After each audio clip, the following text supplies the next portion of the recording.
फुलको संसार तिमीलाई दर्शकबिन तपाईँलाई पुनः हार्दिक स्वागत अर्पण गर्न चाहन्छु। तपाईँलाई थाहा छ हामी ऐतिहासिक श्रीगण्डकी सतकुण्डी गायत्री कोटी विराट ज्ञान महायज्ञको पूर्व तयारीमा छौँ। अत्यन्तै तीव्र तरिकाले युद्ध स्तरबाट यहाँको तयारी सुरु भइसकेको छ। तपाईँलाई हामी निरन्तर विभिन्न माध्यमबाट यहाँ भएका विभिन्न गतिविधिहरूको बारेबाट जानकारी दिइराखेका छौँ। यति बेला कथा प्रवचनको लागि पण्डालहरू निर्माण हुने लगायतका अन्य विविध कार्यक्रमहरू भइराखेका छन्। यो बीचमा म तपाईँलाई हातमा फुल लिएर उपस्थित भएको छु र यहाँनिर फुलको यहाँनिर छुट्टै खालको संसार निर्माण गर्न गइराखेको छ। तपाईँले देख्न सक्नुहुनेछ प्लास्टिकका फुलहरू हुन् र पनि यहाँको पण्डाललाई झनै आकर्षक बनाउनको लागि, यहाँको पण्डाललाई सुनमा सुगन्ध थप्नको लागि, भक्तजनहरूलाई आनन्दमय बनाउनको लागि, भक्तजनहरूलाई बसेर कथा श्रवण गर्दाखेरि यो वातावरणले पनि दिव्य बनाउनको लागि, थप दिव्य बनाउनको लागि भनेर यहाँनिर आदरणीय सरहरूले यहाँनिर फुलहरू निर्माण गरेर यस स्टेज डेकोरेसन गर्नेदेखि लिएर पण्डालको समग्र डेकोरेसन गर्ने कार्यहरूलाई अगाडि बढाइराख्नु भएको छ। यो दृश्य पनि म तपाईँलाई आज कैद गरेर देखाउने प्रयास गरिराखेको छु र अब तपाईँलाई जानकारी रहोस् करिब अब 25-26 दिन मात्रै छ ऐतिहासिक श्रीगण्डकी कोटी महायज्ञ प्रारम्भ हुन। अहिले प्रचारका कार्यक्रमहरू तीव्र रूपमा 17 गतिबाट सुरु भइसकेका छन् र त्योभन्दा पहिले कथा प्रवचनको कार्यक्रमहरू पनि सुरु हुनेछ।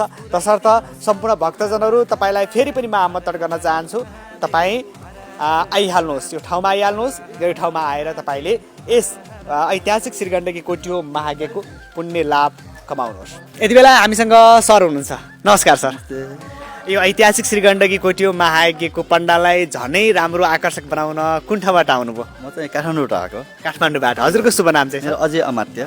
अजय अमात्यजी हुनुहुन्छ। पशुपतिमा हामीले नि गरे हो। ए पशुपतिमा पनि कोटी महायज्ञमा तपाईँले नै गर्नुभएको? हजुर, पहिला हामीले गरे हो। हजुर। अहिले यहाँ पोखरामा आएर पनि गर्ने अवसर प्राप्त गर्नुभएको छ। धेरैजना हुनुहुन्छ, कतिजना हुनुहुन्छ तपाईँ? 15-16 जना छ हामी अहिले। हजुर हजुर। ठ्याक्कै तपाईँको त्यो व्यवसाय अर्थात् नाम चाहिँ के छ हजुरको? हाम्रो polka.com भन्ने छ। हजुर।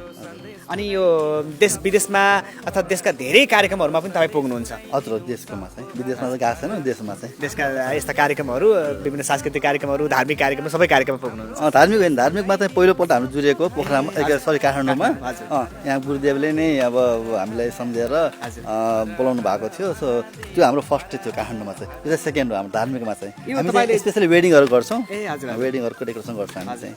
अनि यो जुन तपाईँले फुल प्रयोग गर्नु भएको छ प्लास्टिकको फुल होइन, कपडाहरूको, अनि यो कपडाको हो, यो कपडाको रियुज हुन्छ के हुन्छ? रियुज अब यसो हुन्छ, जस्तै अब बिग्रिएन भने त रियुज हुन्छ।